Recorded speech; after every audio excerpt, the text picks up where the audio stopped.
Salut, c'est Matt. Aujourd'hui, je vous propose de revivre une conférence enregistrée au festival Geek Life au Mans en février 2020 et on s'intéresse cette fois à Captain Planet, le super-héros écolo de la fin des années 80. Pour faire le tour de la question, on retrouve Romain de la chaîne YouTube Archeotoys et EcoloGeek. Des liens pour les découvrir sont bien sûr dans la description du podcast. Restez bien jusqu'à la fin de la conférence car cette animation contient un thème caché. Si vous collectionnez les figurines pop de Funko, vous allez probablement rager. La conférence Captain Planet du festival Geek Life au Mans, ça commence comme ça. Eh bien bonsoir à tous, est-ce que vous êtes chauds ? Ouais, meilleur public, bienvenue au Mans, c'est un plaisir. Alors, j'ai le plaisir aujourd'hui de partager l'affiche avec EcoloGeek. Pour ceux qui ne le connaissent pas, c'est probablement l'un des auteurs les plus pointus sur tout ce qui peut être comics, bande dessinée américaine, mais surtout sur la sphère, qu'on pourrait dire écologique. Voilà, les problématiques écologiques dans les mondes imaginaires, c'est son dada, c'est probablement le plus grand expert. Personnellement, je suis extrêmement content d'être à côté de lui et je pense qu'il mérite un nouveau tonnerre d'applaudissements. Le monsieur se... Ah, on a cru que vous vous endormiez, monsieur. Merci d'être là. Madame, vous aussi, merci d'applaudir également. Ça va être une heure formidable, je le sens bien. Et à côté de moi, Romain Archeotoys, que vous connaissez tous, une chaîne formidable sur les jouets de votre enfance. J'ai regardé toutes les vidéos. Ouais, non, j'ai réussi à faire même ça. Même moi, j'ai pas essayé. T'es allé jusqu'au bout, il y a au moins une vue, ça, j'ai vu ça. Donc c'est quand même le spécialiste des jouets anciens, des jouets et des parcs d'attractions également, puisque là tu t'attaques à une belle série sur les parcs d'attractions, oubliés, abandonnés par certains. Et du coup, ça permet effectivement de renouveler pas mal le souvenir de mon propre enfance. En tout cas, à titre personnel, c'est quelque chose, ils font des belles petites Madeleines de Proust. Bah écoute, parfait, on s'est présenté, ouais. Maintenant vous savez qui nous sommes. Nous, on ne sait pas qui vous êtes, mais alors, ça n'a pas au final grande importance. Non. L'essentiel, c'est notre sujet du jour. Vous êtes là pour parler pollution, pour parler pollueurs. Vous êtes là pour parler écologie et effectivement, on va parler d'un certain Capitaine Planète. Ouais, c'est bon. Vous voulez le générique tout de suite? On attaque? Ouais. Est-ce que vous le connaissez tous déjà? Parce que mine de rien, ça date. Ça a qu'une bonne trentaine d'années, ce merdier. Allez. Fire! Wind! Water! Heart! Go Planet! By your powers combined, I am Captain Planet! Captain Planet, he's our hero. Gonna take pollution down to zero. He's our powers magnified, and he's fighting on the planet side. Captain Planet, c'est pas la vraie chanson. Donc voilà, vous avez le pitch de base, hein. La planète va mal. Et Gaïa, l'esprit de la Terre, va invoquer 5 jetons pour leur filer des anneaux magiques pour invoquer Captain Planet et aider à combattre tous ces éco-vilains, ces polyvilains qu'on peut voir tout le long de la série. Et chacun un anneau avec un pouvoir élémental, l'eau, le feu, la terre et le 5e élément, le cœur, forcément l'amour. Oui, l'amour. Mais mine de rien, l'anneau est intéressant, il a quand même deux pouvoirs psychiques qui sont mis de côté mais qu'on ne voit pas souvent. Alors il s'agit, comme vous l'avez reconnu, du générique américain. Ouais. Vous êtes francophile pour la plupart. Je pense que si je vous dis Captain Planet, vous répondrez. T'as vu comment c'est synchro ? Superbe. Et effectivement, en France, nous avons eu un générique inédit, un générique original, chanté par Patrick et Sylvain, deux chanteurs méconnus. Vous les avez pourtant déjà entendus à l'époque sur Antenne 2 avec le fameux générique. Antenne 2, t'es passé toutes les chaînes du service public et autres, hein. J'ai l'impression que ça va passer de... Et on a eu la chance d'avoir les 13 derniers épisodes en Europe qu'on n'a jamais eu aux États-Unis. Quand ils ont arrêté la série là-bas, ils n'ont pas passé la 6e saison. Même eux en avaient marre. Pour la petite histoire, ce générique, en tout cas la musique, les chanteurs ont servi également pour l'enregistrement d'un vinyle, un vinyle à la gloire des Gums, les mascottes des petites, des cafettes Casino. Donc ce n'est plus Captain Planet, mais c'est nous les Gums. Il existe un vinyle, il est rarissime. Si vous le possédez, vous êtes probablement très riche à l'intérieur. Même moi, je l'ai pas. Donc on est dans les années 80, on se tape Tchernobyl, on se tape le trou dans la couche d'ozone, on a aussi des catastrophes Lenxol Valdez. la déforestation en Amazonie, une explosion d'une usine chimique en Inde. Bref, on sent bien que c'est un peu anxiogène. Et là, à partir des années 90, on va arriver sur la deuxième grosse vague écologiste dans le monde, on va dire. Et là, il y a beaucoup un effet de mode global qui va se propager. Et dans ce contexte-là, Captain Planet apparaît et c'est tout de suite un gros succès. C'est le héros de la Terre. Il faut savoir qu'en 1992, on prépare un grand événement qui sera le Congrès de la Terre. Pour la première fois, une adolescente prendra la parole face aux dirigeants mondiaux. C'est notre Greta à nous. C'était une petite Canadienne à l'époque qu'on a bien oubliée. Et donc dans cette notion de préparation à ce congrès de la planète, on veut vraiment que le 21e siècle soit le siècle de l'écologie. Un charmant moustachu dont je vais te laisser parler va avoir un projet un peu fou. Donc Ted Turner, que vous avez, le moustachu, là-haut, c'est le solaire, on est bien tranquille. C'est le créateur de CNN, donc une chaîne d'infos en continu, qui est peut-être le plus à même de commencer à comprendre ce qui se passe. Et donc c'est un philanthrope aussi, c'est quelqu'un qui a filé $1 million à l'époque pour des projets environnementaux aux Nations Unies. Donc il était comme ça. Bon, par ailleurs, il était aussi dans l'élevage de bisons pour les abattre à la chaîne, mais ça c'est notre histoire, c'est l'aspect américain. Ça c'est différent, on peut pas conclure. Mais en tout cas, il décide de créer un edutainment, c'est-à-dire un mix entre l'entertainment et l'éducation, qui sera un dessin animé pour inspirer les jeunes à protéger la planète. Et c'est ce qu'il fait à travers Captain Planet. Tout de suite, a été un super-héros, c'est ce qu'il souhaitait. Et il va s'adjoindre, alors j'ai pas trouvé de photos moins récentes pour que ce soit dans le contexte, mais en tout cas les services de Barbara Pyle, qui était une activiste écologiste à l'époque, et qu'il a embauché pour gérer toute la partie environnementale de son studio, enfin de sa chaîne de télévision. Et donc elle, par contre, aura l'idée de créer les 5 jeunes qui vont s'adjoindre à ça. Elle voulait vraiment que les gens puissent vraiment s'identifier à des jeunes comme eux. Au point qu'ils ont failli à un moment donné laisser tomber Captain Planet, en disant on n'a besoin que des 5 jeunes. Le héros, on s'en fout, après tout, les anneaux vont suffire. Mais bon, non, heureusement, quelque part, même si on verra, il ne sert pas à grand-chose, Captain Planet, en tant que symbole, il est quand même important. Et le dernier intéressant, en fait, c'est l'un des producteurs en bas. Alors, on le connaît pas du tout. Il a prêté, il a eu ses idées, mais il a prêté son visage à Captain Planet. Bon, là, c'est une photo de 2005, donc c'est moins évident. Mais il y a 20 ans, il avait la gueule de Captain Planet. Et c'est sur quoi ils sont basés. Je sais pas s'il avait le mulet, mais oui, c'est pareil. J'ai pas réussi à me laisser pousser. Je voulais faire il lui ressemble beaucoup. Ouais. Pour remettre un peu Ted Turner dans le contexte, Ted Turner, à l'époque, c'est un des hommes les plus riches de la planète. Et il est très copain avec un certain commandant Cousteau, l'homme au bonnet rouge. Il produit notamment ses émissions. Mais très vite, il se rend compte que la jeunesse des années 80, elle se désintéresse du vieux marin qui est plutôt sympathique, mais qui ne parvient pas à produire de séries animées de ses aventures depuis quasiment une douzaine d'années. À l'époque, c'était un vrai serpent de mer. On peut clairement le dire aujourd'hui, le commandant Cousteau, il est en fin de course à l'époque. D'ailleurs, il y aura le fameux parc qui sera un échec, le parc Cousteau à Paris, un parc maritime qui ne contient aucun poisson vivant. C'est la demande du commandant Cousteau. Mais bon, malheureusement, ça fonctionnera assez peu. Et c'est pour ça que notre ami Ted, il cherche par tous les moyens à imposer un nouveau super-héros qui s'occupera de la planète. On est clairement dans l'idée, les États-Unis ont leur Captain America. Là, on est sur un héros mondial qui doit avoir un effet mondial. Il fait appel à Barbara Pyle, et Barbara, c'est pas n'importe qui pour lui, puisque d'après les petites rumeurs que j'ai pu découvrir au fil de mes recherches, il s'agirait en fait de sa maîtresse. Maîtresse qu'il aurait rencontrée lorsqu'elle était photographe et que lui-même faisait des courses de yacht. Donc voilà, je vous le conseille, faites des courses de yacht, vous ferez des copines, que vous embaucherez pour tenir des fondations. Mais bon, ça, c'est essentiellement un problème de milliardaires. Donc techniquement, il y en a peut-être un dans le festival. Ouais, on est au Mans. Il y a peu de chances que oui. Vous avez des festivals pour les cochons. François Fillon n'a pas rendu l'argent encore. Non, sa femme non plus.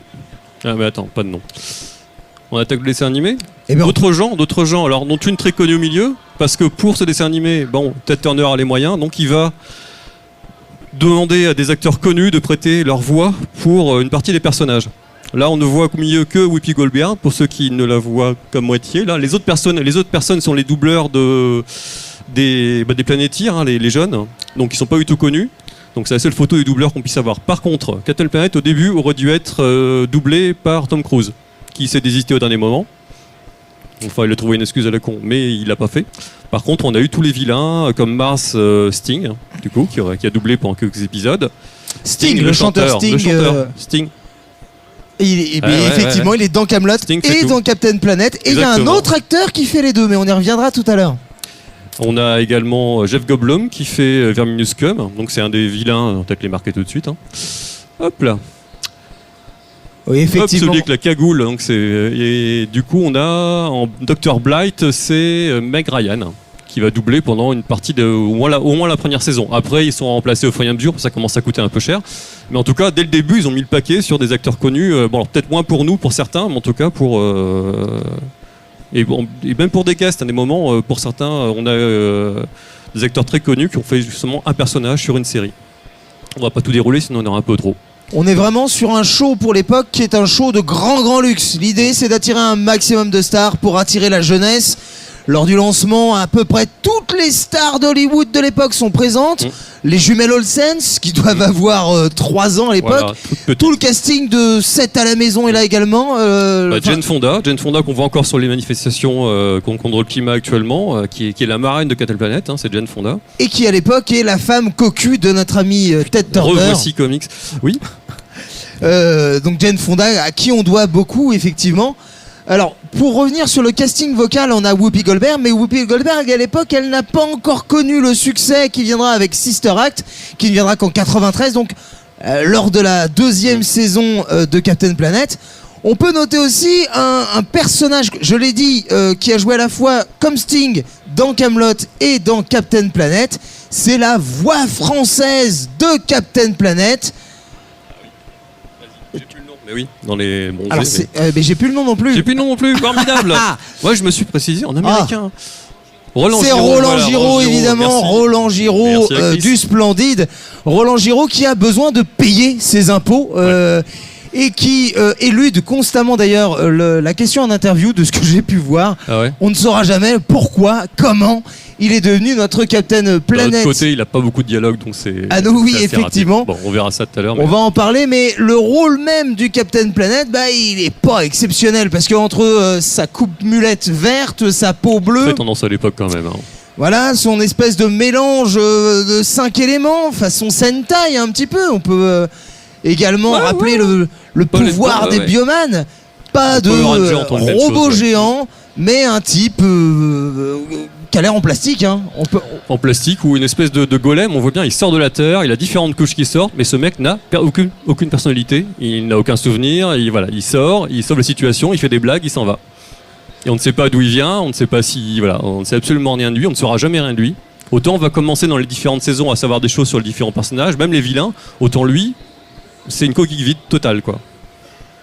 Donc les 5 personnages d'ailleurs les héros sont basés sur des activistes environnementaux de l'époque, hein, alors à peu près, hein, parce que du coup Barbara Pyle va utiliser un activiste de Mélanésie pour G, celle qui a le pouvoir de l'eau, donc un mec. Kwame d'Afrique, c'est une femme en fait africaine sur laquelle elle s'est basée pour le personnage. C'est une polonaise activiste qui sert pour le personnage de Linka. Et Mati, en fait, c'est un chef indien, le chef qu'on voit souvent avec Sting lors des différentes manifestations contre l'environnement des années 80-90, qui a servi de modèle. Wheeler, l'américain, c'est l'américain de base, c'est souvent lui qui doute, qui n'a quelque part, au début, il s'en fout un peu de la planète, il a l'anneau, et bon, il va se mettre dedans, mais c'est lui qui aura le plus de doutes, qui pourra se remettre en cause sur la justesse de leur cause, sur l'intérêt de continuer quand tout part en couille, et quelque part, il n'y a pas grand-chose à faire. Et les vilains qui ont chacun leur personnalité, c'est-à-dire que, personnalité, leur mode d'action, leur personnalité aussi. On a le premier là qui est caché avec ce qui se met sur la tête, c'est spécialisé dans les déchets. Donc lui, il va jeter des déchets tout le temps, partout, les réduire, les enfouir, les incinérer, mais il fait son business avec. Verminous Scum, il va s'occuper de tout ce qui est poison, toxine, mais aussi tout ce qui est, on va dire, poison de l'âme, en jouant sur le racisme, en jouant sur la xénophobie. Celui du milieu, c'est plutôt l'avidité, donc l'épuisement des ressources. Dr. Blight, On sait pas pourquoi, mais elle veut faire du mal aux animaux. On sait pas pourquoi. Mais elle veut tuer du petit chat, elle veut écraser du chien, elle veut mettre en cage des animaux. On sait pas exactement pourquoi. On ne sait pas pourquoi pour aucun d'entre eux, hein. Mis à part celui du milieu qui veut se faire du fric, c'est le plus logique. Il veut exploiter les ressources, mettre des usines dans les pays du tiers-monde pour exploiter les ressources. Mais c'est pour de l'argent. Quelque part, c'est au moins une motivation. On a Duck Nukem qui a un pouvoir sur la radioactivité. Donc lui, il aime bien, il veut se mettre dans des centrales, se mettre tranquille pépère, il faut tout faire exploser pour être dans son propre milieu, quelque part c'est logique. Et le dernier personnage qui est un peu l'équivalent négatif de Gaïa, c'est Zarm, donc Mars à l'envers, c'est le dieu de la guerre. Et donc c'est celui qui va essayer de rassembler tous ces personnages pour créer une équipe de super vilains. Au bout de quelques saisons, ils vont se dire merde, ça marche pas individuellement, on va y aller ensemble. Et il aura d'autres moments de gloire. Et voilà, ça tourne autour de ça, mis à part vers la fin quelques tentatives de renouveler le genre. Est-ce que je te laisse la parole sur ça ? Avec plaisir, effectivement, les 3 premières saisons vont être diffusées directement sur CBS. Donc l'une des chaînes qui appartient à notre ami Ted. Ouais. Mais au bout de 3 ans, eh bien, notre ami Ted, il met ses billes dans un nouveau gros concept qui vient de popper. C'est la chaîne de la Warner. Et d'un coup, eh bien, la série va changer de crèmerie, mais en changeant de chaîne, eh bien, elle va également changer les voix, changer le studio et au final, changer la quasi-totalité du ton de l'animé. L'un des principaux problèmes des premières saisons, c'était clairement leurs méchants. On était sur des méchants très caricaturaux, ils veulent polluer parce qu'ils sont méchants, et ils sont méchants parce qu'ils veulent... polluer. Youpi! Et effectivement, même si ça fonctionne quelques épisodes, ça devient très très vite un peu emmerdant. Là, on va carrément tomber dans l'extrême. C'est-à-dire que non seulement les pollueurs polluent pour polluer, mais ils le font vraiment n'importe comment. Ils le font à travers le temps, ils le font à travers l'espace. Ouais. On en arrive quasiment aux meilleurs épisodes des Tortues Ninja. Vous voyez, des trucs qui vont quand même assez loin. On sent vraiment que sur les 2 dernières saisons de la Warner... Ils se lâchent. Ils en ont plus rien à branler. Ils n'ont plus rien à faire, ils se lâchent, ils font perdre leur personnage. Donc, on va s'attaquer sur la 3 premières saisons, mais la dernière, c'est assez rigolo. Donc, vous voyez différentes zones de pollution. Je vous ai mis les 4 vignettes sur Paris, où on voit la Tour Eiffel se faire défoncer, Notre-Dame bouffée, la pyramide du Louvre. C'est une masse de déchets qui mange tout sur son passage. Captain Planet l'avait prédit. Oui, exactement. Il a bouffé que le toit, au final. Et vous avez en plus, c'est marrant, il parle quand même de la surpopulation et il montre bien que c'est pas forcément les pays du tiers-monde qui bouffent le plus les ressources, c'est un petit ange blond qui vient pomper la planète et ils sont bien qu'effectivement, déjà à l'époque, l'empreinte environnementale des pays occidentaux est bien plus importante que le tiers-monde. On a beau dire qu'ils font beaucoup plus d'enfants, le problème ne vient pas de là. Donc voilà, bon, différentes choses. Captain Planet a toujours ses pouvoirs élémentaux. Son point faible, c'est la kryptonite. La kryptonite polluante en fait, tout ce qui est pollution, dire les produits chimiques, la haine pour certains, ça va être, il va rencontrer Hitler à un moment donné, rien que par la haine qui se dégage d'Hitler, il va se sentir pas bien. Oui, c'est-à-dire que le mec voyage dans le temps, se retrouve face à Hitler. Ouais. Alors c'est un Hitler qui a une moustache de Staline. Oui, je pense qu'ils n'ont pas voulu jusqu'au bout, ou voilà, ils ont fait un mix, je sais pas. Les mecs n'avaient pas la licence. Ils ont fait fusion. Vous voyez, et donc et effectivement on se dit bah mec, t'es dans le passé, t'es face à Hitler, tu peux lui défoncer la gueule et sauver des et vraiment le Captain Planet fait c'est un petit peu le paradoxe de Captain Planet. Il doit se battre contre la pollution, mais c'est son point faible. Oui, voilà. Donc dès qu'il rapproche de trop, merde, ça va plus. Tu vois, et donc les élèves reprennent, enfin les petits jeunes reprennent leur pouvoir et se démerdent tout seuls. Ce qui est pas plus mal, sinon ils pourraient résoudre toutes les solutions. On a eu des épisodes quand même pas mal dans la première saison, un sur la drogue. Et c'était un dessin animé, hein. Mais il y a quand même un mort à la fin, dont tout le monde se fout, mais le cousin de Linka va mourir d'une overdose quand même, dans un épisode qui ressemble plus à une espèce d'attaque de zombies, d'ailleurs, oui, c'est assez curieux, mais bon, c'est un des drogués de la ville. Dessin animé où un personnage secondaire enfant meurt comme ça. Non. Dans la plupart des fameux dessins animés de prévention contre la drogue, ceux avec les Tortues Ninja, ceux avec les Ghostbusters, je pense que la plupart d'entre vous ont vu la vidéo du JDG sur le sujet, eh bien, il n'y a pas d'enfant qui meurt. Là, non seulement il meurt, mais en plus on le laisse mort sur le toit et il se barre. Et ils en parlent plus. On est vraiment sur l'abandon le plus total. Tu dis merde, ils vont faire un truc. Non, on sent vraiment que l'idée première, c'était de parler de sujets d'actualité. Ouais. Malheureusement, des sujets comme la drogue, mais également le sida sont d'actualité au début des années 90. Et bah, pas de bol, ils vont pas vraiment prendre énormément de pincettes. Non. L'épisode sur le sida est une petite perle je ne peux que vous inviter à le faire visionner aux enfants de votre entourage. On y apprend comment balancer des horreurs sur son voisin. Ouais, avec des petits prospectus dans toute la ville. Voilà, on met carrément ta tête avec marqué SIDA dessus et on la balance à tous tes voisins. Donc le mec se promène et tout, les gens regardent. C'est l'histoire d'un jeune basketteur qui se fait comme ça outer entre guillemets sur son. Mais il aurait peut-être le SIDA. On nous explique bien que ça se transmet par différents moyens. À la fin, on a toujours une petite explication. Sur chaque épisode, vous avez une petite planétaire Zali alerte qui t'explique comment trier, comment voilà. Et le SIDA, il y a cette explication. On peut pas contracter le SIDA comme ça en se touchant la main. Mais donc à l'époque, 91, 90, peut-être de l'épisode, c'est maladroit. Mais dans le dessin animé pour enfants, c'est quand même assez osé et ils ont quand même réussi ce coup-là. Et effectivement, ils vont même aller assez loin. On a un épisode sur la guerre des gangs. Oui, la dernière saison et un épisode qui est vraiment très bien. Rempli de références à Martin Luther King avec une esthétique extrêmement léchée. Il est vraiment très beau, mais complètement con. Il y a une scène assez marrante, on peut le dire, où on a une scène de fusillade de rue, où donc on a un gang de rue, les mecs sont en train de se tirer dessus comme ça. L'un face à l'autre, et puis on a le petit frère d'un des mecs de gang qui passe au milieu, qui dit mais je vais me faire tirer dessus. Et puis les méchants disent ouais.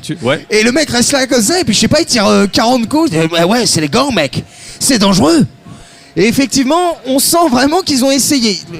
Très probablement qu'il y a eu de grands auteurs, des psychologues. Il y a une super musique, il y a une espèce de rap, de jazz, enfin il y a tout, et la bande en son est géniale, mais bon, le traitement est. Mais le traitement, 5.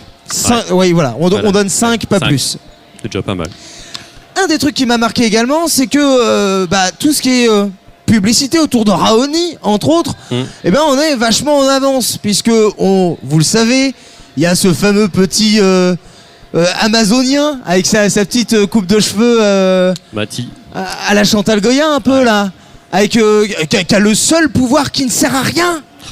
Le pouvoir de l'amour. Il a des télépathies, c'est ça le pour communiquer avec Daya, et quand même il a. C'est vrai que l'amour on s'en branle. Il parle avec les animaux. Aussi, il parle des animaux, il veut les contrôler par moment. Donc après, quand tu viens en Amazonie, c'est un peu con de discuter avec des dauphins, tu vois, c'est peut-être pas le... Faut voir. Et donc oui, effectivement, ils volent au sommet de la Terre également, en paquet, pour sauver. Il y a 2 épisodes sur le sommet de la Terre à Rio, où ils vont mettre un peu leurs graines. Bon, c'est intéressant de voir parce que c'est quasiment synchronisé à 6 mois près avec le sommet de la Terre véritable. Hein. Donc ils avaient déjà prévu ça auparavant. On imagine mal aujourd'hui je ne sais pas, les pyjamasques ou que sais-je, quelle série moderne, ou même un manga, je ne sais pas, un One Piece, où on verrait débarquer Greta Thunberg. Eh bien effectivement, là, non seulement on l'a eu, mais on l'a plutôt bien vécu. Exactement. Je me souviens que la première fois que j'ai vu cet épisode-là étant enfant, j'avais trouvé ça cool. Je regardais Thalassa, parce que le vendredi, il n'y avait rien d'autre. Georges Pernou, Forever. Petit traumatisme. Et effectivement, cette idée d'un dessin animé qui va carrément reproduire les débats de l'ONU, complètement. À peu de choses près, on est vraiment là-dedans. Eh ben, c'est novateur, même si clairement le traitement n'est pas toujours là. Non, le traitement est loin d'être là. Bon, ils ont eu des bonnes idées sur les 3 premières saisons. Captain Pollution, qui, alors du coup, est un antithèse de Captain Planet. Zarm, là, le méchant, va réussir à dupliquer les anneaux des gentils et faire des anneaux, des contre-anneaux, on va dire, avec des pouvoirs de radioactivité, de pollution, et ils vont créer Captain Pollution, qui sera très très peu exploité, alors que quelque part, ça marque et ça marche surtout. Et ça permet d'avoir un contre-pouvoir à Captain Planet, mais bon, définitivement, ils l'ont utilisé 2 fois et ça sera terminé. Et ils ont aussi l'idée, vas-y. On fait partie des rares pays d'ailleurs dans lesquels la figurine a été commercialisée, ce n'est pas le cas des États-Unis. Si vous avez la chance de trouver un petit Captain Pollution sans sa boîte, c'est un petit billet de 150 balles dans votre poche. Si vous le trouvez sous blister, alors là, messieurs, là, on monte sur les 500-600, de quoi acheter des sacs poubelles pour aller nettoyer tout autour. On compte sur vous. Ou trier surtout. Et donc on a aussi un épisode intéressant où ils vont avoir un gant de l'Infini à partir des anneaux, parce que Zarm va se créer un gant, mais avant Infinity Gauntlet, même à 6 mois avant, ils vont avoir leur gant de l'infinité avec les 6 anneaux, et ça va bien marcher jusqu'à ce qu'ils se cassent la gueule avec, mais voilà, il y avait une sorte de pouvoir de ces anneaux tous les 5 ensemble. Donc des bonnes idées, et comme je disais, à la fin de chaque épisode, vous avez droit à une petite un planétaire alerte où on explique comment faire des cabanes à oiseaux, trier ses déchets, aller en déchetterie, mais également écrire à son député pour faire changer les choses. Donc des choses quand même qui sont assez concrètes et puis voilà, qu'on voit pas partout. Et à chaque fois, un truc différent pendant les 3 premières saisons. contrairement à ce qu'on a pu connaître, notamment avec Mask, ou même Musclor, d'autres séries avec des messages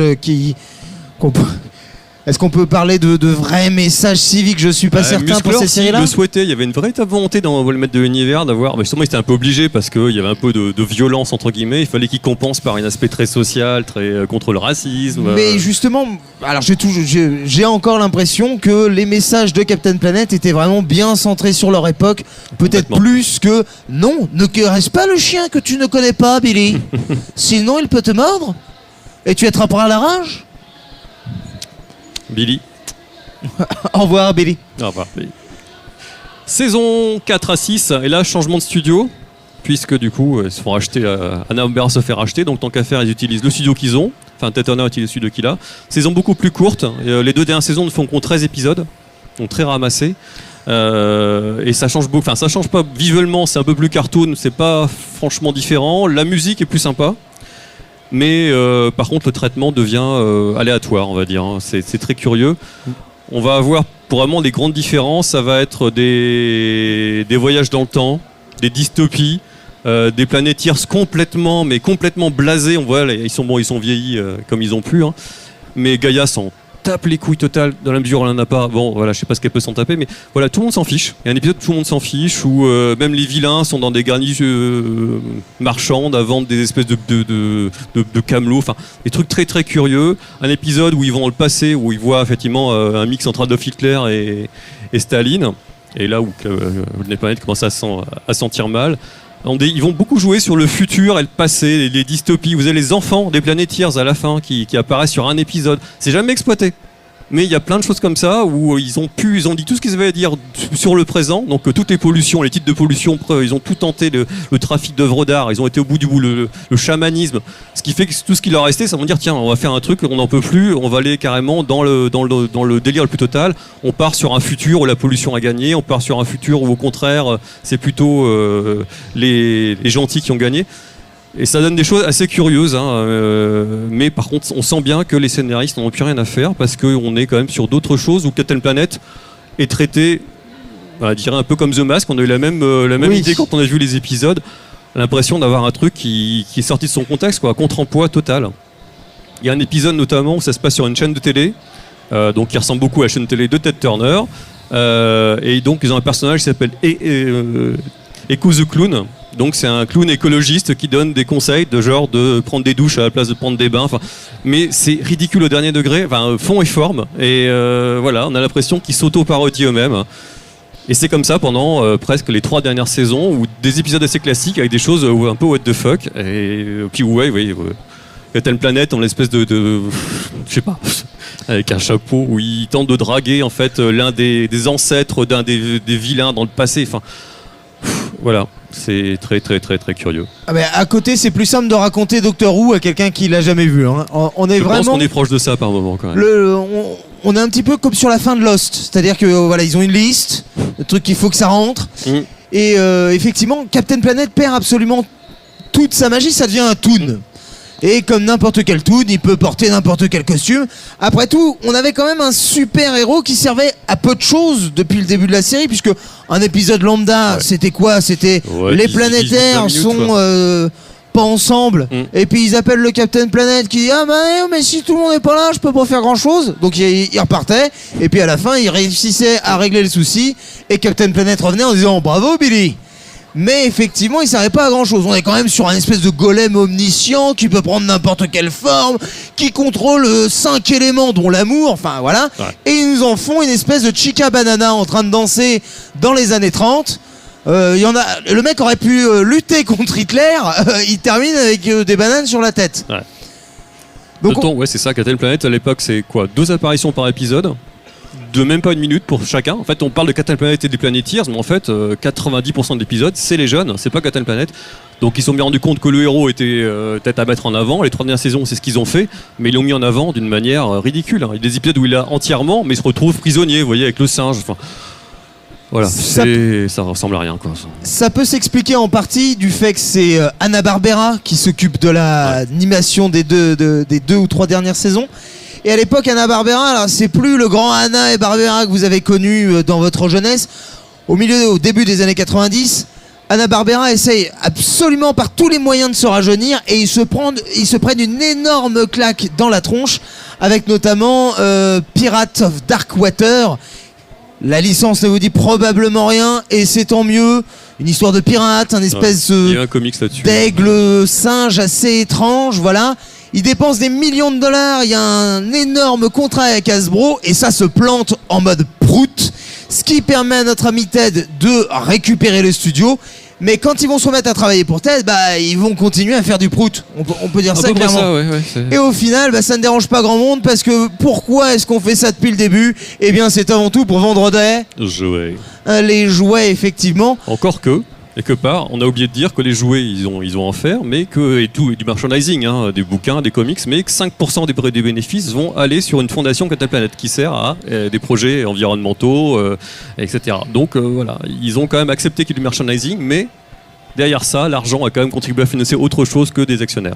Dès le début, pour l'idée, c'est de vendre du jouet pour préserver la planète. On vend donc du jouet en plastique pour tenter de retirer le plastique des océans. Le carton a été recyclé. Le carton est recyclé et c'est la toute première fois qu'une gamme de jouets aussi vaste va se lancer dans la fabrication de blisters en carton cyclé à l'époque.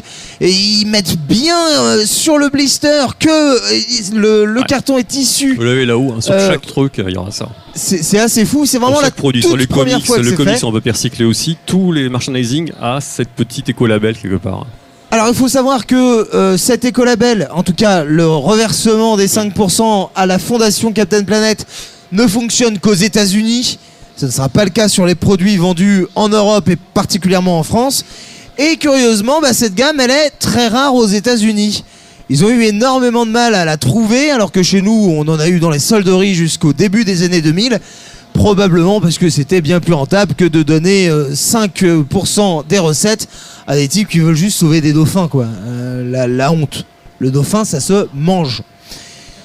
La particularité de cette gamme, c'est qu'elle va compter de très, voire de trop nombreux Captain Planet. On les a au-dessus, un paquet. Voilà, j'en avais compté une douzaine au moment de l'écriture de la vidéo. Il y en a un zébré que j'avais jamais vu, en fait, je l'ai dû tilter, mais il y en a eu la totale. Ensuite, on va avoir les Planeteers. Il est assez rare que les personnages féminins soient reproduits. Et en plus soient reproduits 2 fois, puisqu'on va avoir une version lambda, une version parlante, et puis plus tard on aura des packs. Et dans chaque pack, on vous mettra le petit amazonien. Pourquoi ? Parce qu'il est plus petit que les autres, donc ça coûte moins cher en plastique. Il a un singe avec quand même. On va également produire un paquet de méchants. Ce n'est pas dans toutes les gammes que tous les méchants sont présentés. Ici, au final, on n'aura que le grand méchant, Zarm, qui lui n'aura pas le droit à sa version de plastique. Et comme vous pouvez le voir, on aura même le droit à une variante du personnage de Duke Nukem qu'on voit avec sa chemise bleue hawaïenne au milieu de la dernière ligne, et puis avec une veste toute bleue à l'extrême droite. La version bleue et sa chemise hawaïenne, c'est une exclue américaine qu'on n'est pas censé avoir eue, même si on la trouve assez régulièrement. Il manque... Ah non, on a également des personnages très obscurs. Ouais. Des personnages qui ne sont apparus que 2 ou 3 fois dans la série. L'espèce de G.I. Joe là, sur la deuxième rangée en partant du bas. Et puis, voilà, vous avez un G.I. Joe noir, c'est carrément... Une espèce de vétéran de l'ONU. Sur une île déserte. Qui voilà, le bras armé. Le bras, on est sur du Sea Shepherd. Voilà. Il a eu droit à sa figurine. Voilà. Alors que Captain Pollution a eu droit juste à un truc en Europe d'une manière très très confidentielle. Comme on vous l'a dit, la dernière saison, les derniers épisodes ne seront jamais diffusés aux États-Unis, en tout cas pas au cours du XXe siècle. Non, 2006. Les 16 derniers épisodes de la dernière saison de Captain Planet seront diffusés en 2006, alors qu'il date de 96. En France, tranquille, aux États-Unis, Espagne aussi. Mais en fait, oui, je pense que Ted Turner revend sa chaîne et puis tout le staff de l'époque enterre le projet. Il y a un projet de film qui était prévu déjà dès 96, quelque chose dans les cartons. Tout a été enterré et il aura fallu attendre près de 10 ans pour qu'ils se mettent sur l'heure de la journée de la Terre à diffuser ces 16 derniers épisodes.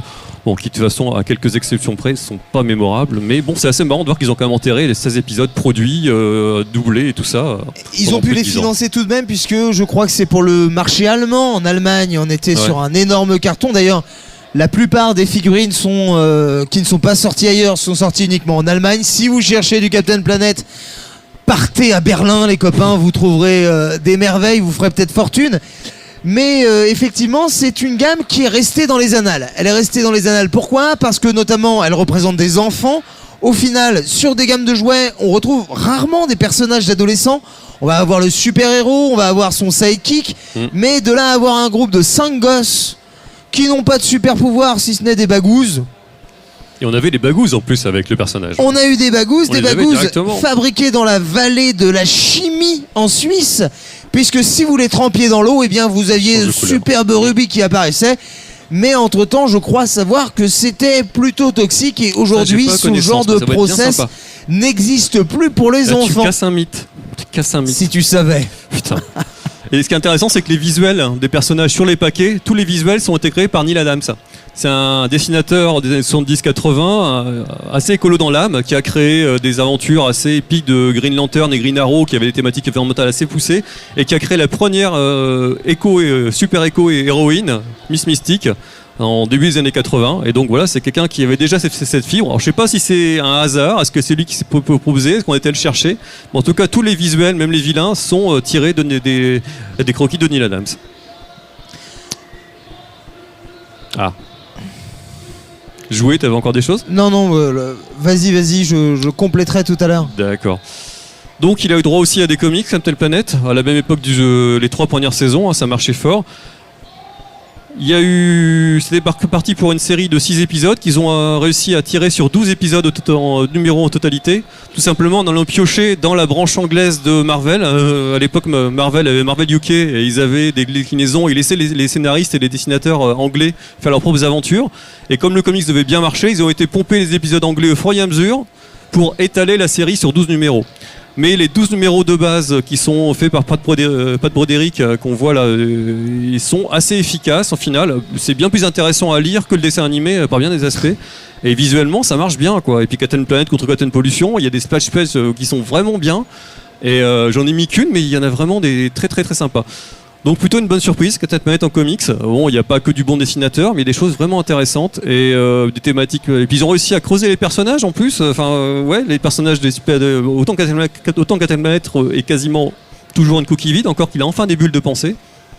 Des bulles de pensée, alors qu'on a l'impression qu'il fait 2 phrases dans chaque numéro, enfin dans chaque épisode. Et là, il pense. Et on a les bulles de pensée, il se pose des questions, il doute, et ça la rend beaucoup plus humain, et on se finit par s'attacher beaucoup plus à ce personnage. Et ils ont aussi créé une espèce de personnage, un mix entre Dr. Dre et puis un écolo. J'ai pas le truc dessus, mais voilà, ils voulaient absolument une deuxième espèce de rappeur, un éco-rappeur. Ils ont tiré, vraiment gratté un maximum de choses pour coller à l'actualité ou au mode du moment. Donc vous avez des petites aventures, des espèces d'éco-rappeurs, Dr. Dre, je sais plus quoi. J'aurais dû le mettre, mais c'est assez rigolo. Donc 12 épisodes qui valent rien du tout sur le marché actuellement, que vous pouvez racheter parce qu'il y a des bonnes choses dedans quand même. Si tu avais des choses à compléter, c'est non. Ne t'inquiète pas. Donc oui, il a eu droit aussi à son jeu vidéo, Captain Planet. Un truc apparemment imbitable, quasiment injouable. Je sais pas si vous avez vu la vidéo du joueur de grenier. Alors c'est un shoot 'em up par moment, c'est un jeu de plateforme par d'autres, mais en fait il touche le moindre mur, il meurt. On sait pas trop quoi faire. Du pouvoir de l'amour ne sert à rien pendant tout le jeu. Oui, mais c'est un jeu vidéo. Dans la vraie vie, l'amour a quand même un sens. En tout cas, le pouvoir de l'amour ne sert à rien. Il a le pouvoir de l'eau, du feu, de la terre, etc. Ça sert pour chaque épreuve, ça sert pas pour tous. Et il a ce pouvoir de l'amour qui, apparemment, pour finir tous les tableaux, ne sert strictement à rien. Donc on ne sait pas pourquoi ils l'ont foutu. Mais voilà, les petits cœurs qui tournent autour.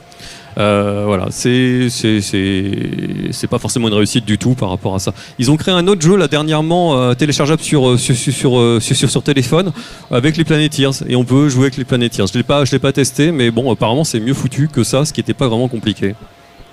Parce qu'effectivement, depuis 2012, la fondation Captain Planet a été ressuscitée de ses cendres. Et depuis bientôt 8 ans, à chaque journée de la planète, jour de la Terre, eh bien notre ami Ted va devant les caméras de la télévision américaine et raconte comment il a sauvé la planète il y a déjà 30 ans. Enfin sa fille là, du coup maintenant il est mort. Ted Turner, il est mort, non? Ah, Ted est toujours pas mort. Ah, je crois qu'il était mort. Non. Je crois que c'est sa fille qui prenait la suite. Ah, j'ai cru comprendre que du coup, j'ai mal compris la phrase. C'est un des ennemis de Donald Trump, comme il y en a peu. D'accord. Mais non, Ted est toujours là. Tiré des barres par appât. C'est le commandant Cousteau qui est mort. Oui, tout à fait. D'ailleurs, qu'on appelait Captain Planet vers la fin. Oui. On a des bouquins entiers de Cousteau, c'est Captain Planet dessus. Donc la fondation Captain Planet, c'est une des traces. L'autre trace, c'est, mine de rien, dans les manifestations actuellement pour le climat, pour sauver la planète, on a de plus en plus d'activistes qui se déguisent en Captain Planet. Là, c'est Jenna Dubois. Jenna Bois du blanc du bois. Bois du blanc, je sais plus. Bref, que ce soit. Il y a blanc et il y a bois dedans. Du blanc dans les bois. Voilà, tout ça. Elle se balade. En tout cas, elle se fait toutes les manifestations en déguisée en Captain Planet. Elle se fait régulièrement arrêter. Et voilà, elle se fait connaître comme ça. Et comme quoi, il y a une trace, quoi. C'est-à-dire qu'elle avait peut-être même pas née quand Captain Planet est sorti, ou en tout cas c'est terminé. Mais il y a une trace suffisante pour que ça soit un symbole à l'heure actuelle, quoi. Vraiment un symbole d'une certaine résistance, certain espoir, on va dire, de sauver la planète. Jenna Bois Blanc, voilà, ça y est. Je l'aurai. Écoute, alors j'ai essayé moi de savoir ce qu'ils avaient financé avec tout cet argent. Ouais. Et curieusement, il y a très peu d'informations. J'ai découvert une opération à base de cendriers de plage. Mais ce serait surprenant que 5% d'une des plus grosses gammes de jouets du début des années 90 n'ait rapporté que quelques cendriers de plage. Alors, je pense qu'on peut revenir sur ce concept de Captain Planet, qui est un concept avant tout prophylactique. L'idée, c'est que le Captain va nous aider à régler nos problèmes, et bien souvent dans les épisodes, c'est en s'aidant soi-même que finalement on n'a plus besoin du super-héros. Mais la pollution, les problématiques écologiques, on les retrouve chez des personnages de culture pop bien avant ça. Je pense que l'une des toutes premières, c'est évidemment Godzilla. Godzilla qui, via la peur du nucléaire au Japon, devient une espèce de... Là où notre ami Captain Planet est un golem, Godzilla est plutôt un ogre, un ogre complètement protecteur, tout en étant un ogre qui punit. Et puis on va avoir également des super-héros qui vont devenir super-héros grâce à la pollution. Sans ce jet de produits chimiques dans les yeux, Daredevil ne serait jamais devenu le diable de Hell's Kitchen. On peut remercier d'ailleurs les autorités de New York de laisser comme ça des camionnettes passer à l'arrache avec des produits ultra toxiques. Dans les premiers comics, on sait pas trop ce qui se balade. C'est vers la fin, on se dit carrément c'est des produits chimiques qui en bidon se baladaient à travers la ville. Plus ça va, plus ça se détériore en fait. Mais effectivement, au cours du temps, entre des années 60 aux années 70, en passant par les années 80, on va avoir une omniprésence de cette pollution. Je pense par exemple aux Tortues Ninja. Des Tortues Ninja qui sont des tortues mutantes. Mutantes pourquoi? À cause d'un produit chimique. Alors est-ce que c'est un produit extraterrestre ou non? On en parlera. C'est le même qui a rendu Daredevil aveugle d'ailleurs. Tout à fait, c'est le même produit que pour Daredevil. C'est véridique, regardez le premier épisode, c'est un clin d'œil. C'est l'accident de Daredevil, les produits que Daredevil a prendre dans les yeux qui s'écoulent et qui forment les Tortues Ninja. On est quasiment sur du case par case. Vous pouvez comparer le camion, je crois qu'il a la même plaque minéralogique. Mais effectivement, tristement, ça vient aussi avec l'époque. Parce que comme tu l'as très bien dit au début des années 80, à la fin des années 80, début des années 90, on est encore choqué de Lexon Valdez, on est encore choqué des bébés phoques qu'on éclate sur la banquise, on est choqué de beaucoup de choses qui au final vont pas devenir normales, mais vont devenir une sorte de après tout c'est des choses qui arrivent jusqu'à présent. Voilà. Et effectivement, ça ne va pas forcément aller en s'améliorant. On a parlé des Tortues Ninja, on a parlé de Captain Planet. J'aimerais parler des jouets polluants. Il y en a eu énormément. On a eu même des jouets toxiques. Mesdemoiselles, mesdames, je ne le dirai jamais assez. Si vous avez des petits poneys qui vous restent de votre enfance, enterrez-les dans une boîte en plomb au fond de votre jardin. Ne les donnez surtout pas à des enfants. Ils sont bourrés de métaux lourds. On parle jusqu'à... Les Schtroumpfs aussi. Alors les Schtroumpfs aussi, oui. Schtroumpfs à pâture au plomb, Nos jouets étaient pour la plupart produits dans les pires plastiques existants. J'ai un très bel exemple. Ne les léchez pas. Oui, ne les léchez pas. Dans un petit poney orange, on a trouvé 13 métaux lourds, du plomb, du cadmium, des choses assez terribles. Et effectivement, c'est des questions qu'on se pose rarement. Parce que le jouet, c'est avant tout... un objet de nostalgie, c'est un objet sociologique, on transmet son jouet, on offre son jouet, et malheureusement, le jouet, qui plus est le jouet en plastique, n'est pas un objet anodin. Donc par pitié, je vous regarde dans les yeux, messieurs, débarrassez-vous de vos petits poneys. Vraiment. Cette question-là du jouet qui pollue, on peut le retrouver également sur les grandes décharges. La plupart d'entre vous ont entendu parler de la décharge Atari, avec Le jeu E.T. ces fameux jouets E.T. enterrés pendant 30 ans et déterrés pour les joies d'un documentaire Netflix, que je vous recommande s'il est toujours sur Netflix d'ailleurs. Je sais pas. Mais se pose la question de nos déchets. Qu'est-ce qui est un déchet? Qu'est-ce qui est de l'histoire? Et effectivement, ces types ont quand même passé 3 semaines avec des pelleteuses sans savoir exactement où était l'ancienne décharge. On parle d'un territoire grand comme une 50aine de terrains de football. Faut quand même être motivé. Pour les 40 On vous ans dit, plus tard, quoi. là-bas c'est les déchets de l'hôpital, là-bas c'est l'abattoir. Et puis là, il y a peut-être des jeux vidéo. Bon courage. Allez-y. Et effectivement, c'est sous une dalle de béton qu'ils ont réussi à finalement trouver les jeux. Et se pose la question également de la finalité de tout ça. Les héros d'aujourd'hui, la plupart des saloperies qui nous ruineront dans ce festival, eh bien dans une semaine, 1 an, 15 ans, 20 ans, 30 ans, un siècle, ce seront déjà des déchets. Ouais. Vous jetterez vos pop toutes. Effectivement, on devrait avoir une poubelle. Ce serait une poubelle de quelle couleur pour les pop? Il va y avoir. Une poubelle violette. Voilà, pour bien mettre la honte, tu vois. Tu mets ça dans la poubelle Ah, mais violette. je te rassure, ils vont créer une filière pour des jouets. Je sais pas si t'as entendu là. Oui, Ouais. la question se pose de plus en plus. Ça va se J'ai faire. eu l'occasion d'en discuter avec les gens d'Hasbro il y a pas très Ouais. longtemps. Alors, est-ce simplement du greenwashing ou est-ce qu'on passe à un idéal un peu plus durable, puisqu'on est sur des jouets qui actuellement sont faits pour durer 6 mois. Hein. On vous sort la série 1, quand on arrive à la série 8 au bout de 2 ans, de toute façon on passe à autre chose, c'est fini. Effectivement, on trouve peu de gammes aujourd'hui qui vont plus durer aussi longtemps que des héros comme Captain Planet, qui sont quand même offerts quasiment 6 saisons, ce qui est énorme. Vous aurez peut-être l'occasion d'entendre Marc en parler tout à l'heure, mais également les Tortues Ninja qui ont été absolument interminables.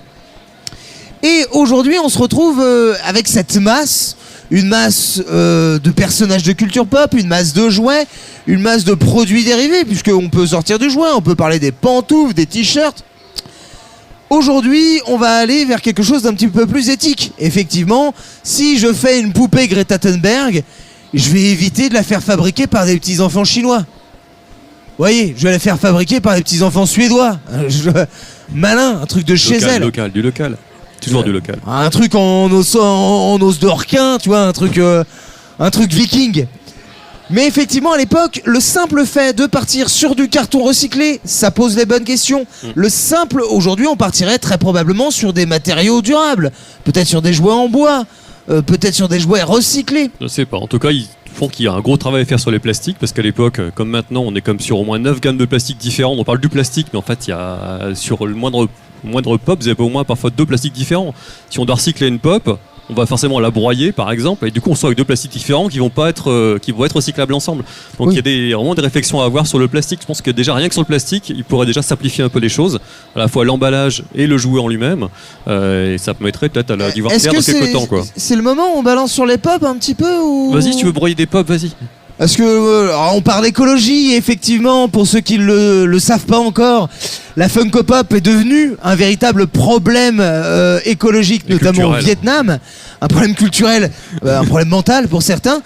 Si vous les broyez, comme tu le proposais, laissez la boîte, ça fait des braises beaucoup plus longues que si vous les broyez tout court.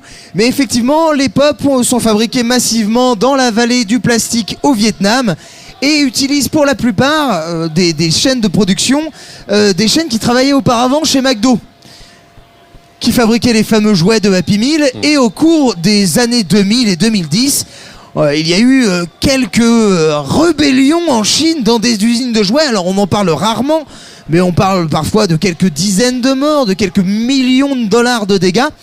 Et c'est comme ça que McDonald's a arrêté de travailler avec eux et que Funko est arrivé derrière. J'ai eu la chance, je ne sais pas si on peut dire que c'est une chance, de pouvoir obtenir des images prises à l'intérieur de l'usine de Funko. Alors je ne vous parle pas des jolis locaux dont eux vous parlent dans leurs vidéos et sur leurs réseaux sociaux, mais bel et bien du hangar dégueulasse quelque part au Vietnam où on fait fonctionner des presses à vinyle Chine, ouais. qu'on à mon avis, au moins un demi-siècle. Je vous parle de jeunes femmes entre 16 et 23 ans qui travaillent sans masque, sans charlotte, sur des machines qu'on trouve dans des documentaires de l'INA. C'est assez foufou. Si vous regardez, vous tapez fabricant de jouets années 50, c'est les mêmes machines. Et effectivement, se pose la question de notre responsabilité. Parce qu'aujourd'hui, une pop, c'est probablement ce qui coûte le moins cher à produire, le moins cher à consommer. Des pop, il y en a dans Intermarché. C'est pour vous dire quand même, je veux dire, des Ferrero Rocher, des pop. Tu vois, c'est juste à côté. Tu vas faire baisser le chiffre d'affaires de tous les stands de 30%. Je m'expliquerai avec eux s'il le faut. Attends, il y a une émeute, arrête. Mais effectivement, se pose la question de notre responsabilité au sens où ces pop. Pour vous donner une idée, pour lancer une nouvelle pop, si je veux faire une pop Chris de Comic X-Ray par exemple, de toute façon vous la reconnaîtrez pas, puisque les pop, on les reconnaît jamais. Ça ne coûterait pas plus de 5 000 €. 5 000 €, c'est le prix pour lancer le moule, la fabrication, et chaque pop me reviendra à peu près 1,25 € emballé, livré. Aujourd'hui, une pop, on est à peu près sur du 10-15 balles. Ça dépend où vous les achetez. Si vous êtes un pauvre, vous les achetez chez Noz, quand il y en a. Et puis vous avez que des personnages que vous connaissez pas, mais on vous dit quand même j'ai une pop. C'est le pote du mec qui est dans le jeu vidéo. Ouais, je reconnais. Et le pire, ça reste les grosses pop, puisque comme moi, vous avez été un pigeon, vous vous êtes dit les petites pop quand même, c'est pour les casuals. Maintenant, acheter de la grosse pop, la pop 12 pouces. Ça leur coûte 3,95 € la pop. Et se pose la question de l'intérêt de cet objet. Est-ce que c'est un objet de collection ? Un objet de collection, on est censé faire attention un petit peu, il est censé avoir de belles finitions. On le laisse dans la boîte de son général. Voilà, on le laisse. Alors moi j'aime bien ouvrir, j'aime bien toucher, j'adore déblistériser, voir les fans pleurer, ça c'est un plaisir. Mais moi par exemple, tous mes muscleurs, mes Yellow Border, j'ai ouvert. Ils sont ouverts quand je les ai reçus. En fait, c'est des Yellow Border, ils s'ouvrent tout seuls souvent. Mais se pose donc la question de la finalité. Pourquoi avoir 12 500 figurines comme je peux les avoir chez moi ? Pourquoi avoir 12 500 pop ? Alors si vous avez 12 500 pop... Ça isole. Oui, ça isole. Il y a un côté économique. Ça isole au sens où, à mon avis, votre famille vous parle les plus, murs entiers, déjà. Ça isole. Ceux qui me suivent sur les réseaux sociaux savent que j'ai tendance à taper un peu facilement sur la pop, mais je me suis vraiment rendu compte que la fabrication des pop avait eu une véritable incidence, qu'elle soit sociale, qu'elle soit écologique, sur le lieu où on les produisait, et malheureusement ça on n'en parle jamais. Pour vous dire, pour réussir à récupérer des photos bonjour monsieur, pour réussir à récupérer des photos de l'usine, il a fallu que je pirate le compte d'une ouvrière thaïlandaise. Alors vous allez me dire, mais Romain, quand même, t'as quand même pas été... Je l'ai demandé en ami sur... c'était sur Google... l'ancien réseau social de Google. Un truc qui n'a pas marché, oui. Oui, voilà, Google+. Elle m'avait ajouté et je me retrouve avec les photos prises avec le truc juste avec le truc GPS. Tu sais, tiens, d'accord. Et je vous dis, c'est vraiment effrayant. J'avais clairement l'impression d'être dans une usine du début du XXe siècle. Et donc forcément, on les voit partout. Et je suis persuadé que mes figurines très chères ne sont pas fabriquées dans de bien meilleures conditions. Mais rien que le fait de se poser la question, c'est déjà faire un grand pas. Moi j'ai pris la décision par exemple à mon décès de tout léguer à un musée pour pas polluer la planète. Ils le garderont, que ça ne finisse pas dans la mer ou pire sur le bon coin. Oui.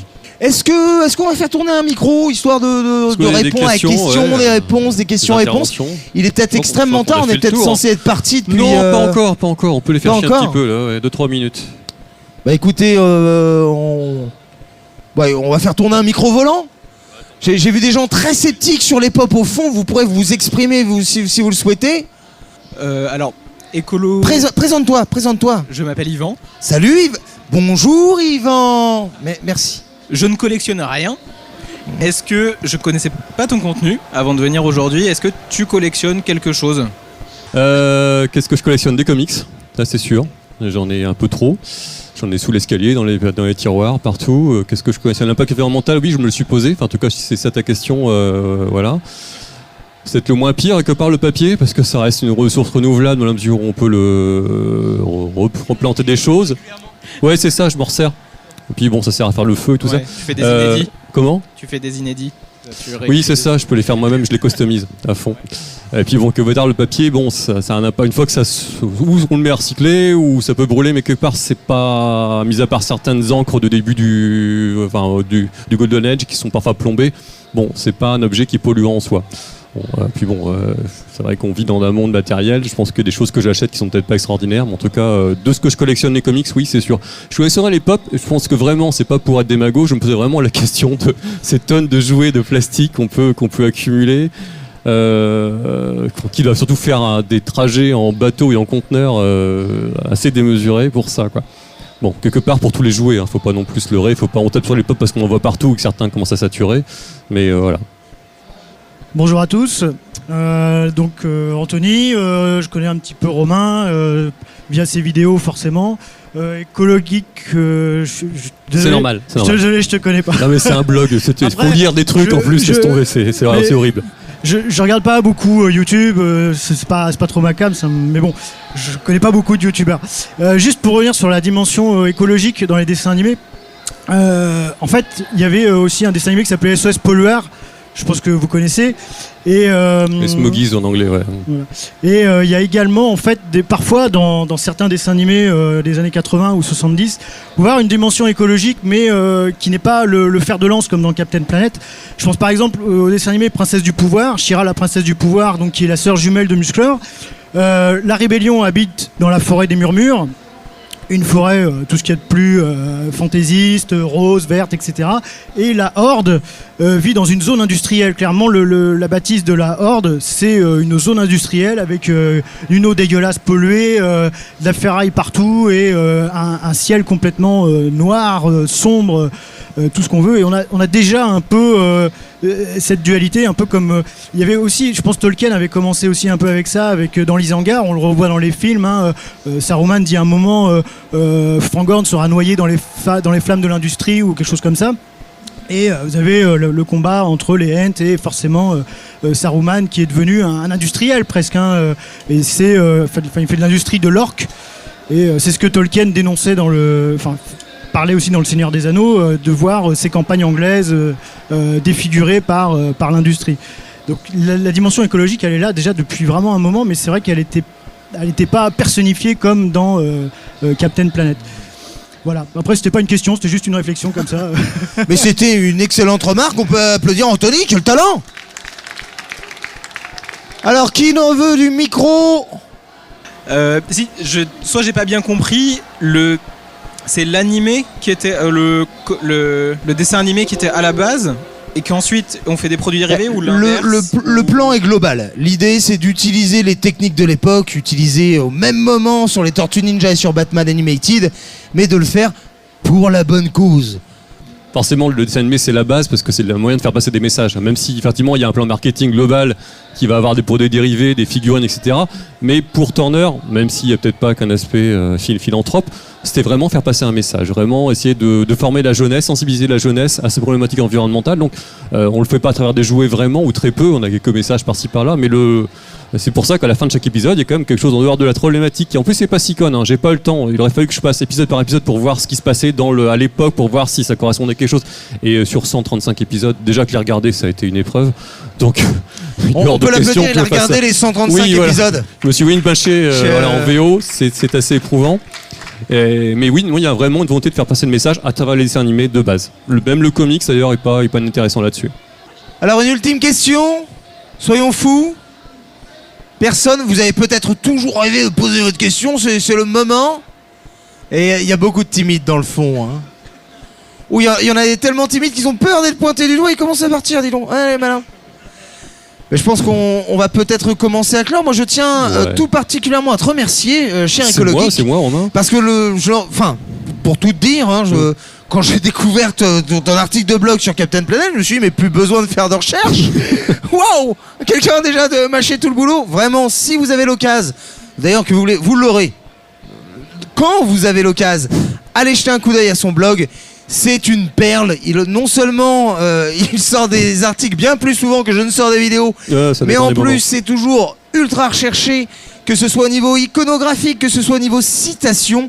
Je tiens à te le dire, tu es probablement une des sources les plus précises que j'ai utilisées pour du Archeo Toys. Bon, vraiment, je peux mourir. Grand merci à toi, je suis... Non, vous avez enregistré ce qu'il a dit? Ouais, non... Ah, merde. C'est enregistré, tu as donné ton autorisation à Matt. Ah, parce que je pensais le ressortir demain, un autre gars, du coup. Ah oui, c'est ça. Ça marche tout. Non, mais c'est moi qui te remercie de m'avoir cité dans ta vidéo, donc voilà. Je vais mettre un peu de pommade aussi. Encore plus le plaisir de pouvoir partager le micro avec toi. Dans tous les cas, si vous êtes d'horribles polvers et que vous avez plein de morceaux de plastique chez vous, envoyez-les. On les triera dans les bonnes poubelles, tout ce qui est figurines. Envoyez vos jouets Archeo Toys, voilà. Voilà, n'hésitez pas. Vous pouvez vous applaudir vous-même pour faire une forme de transition. C'était incroyable. Tout de suite, eh bien, l'histoire de Player One, 30 ans déjà. Ouh là là, avec Cyril Drevet, quel tidou. Mais je veux plus partir, moi.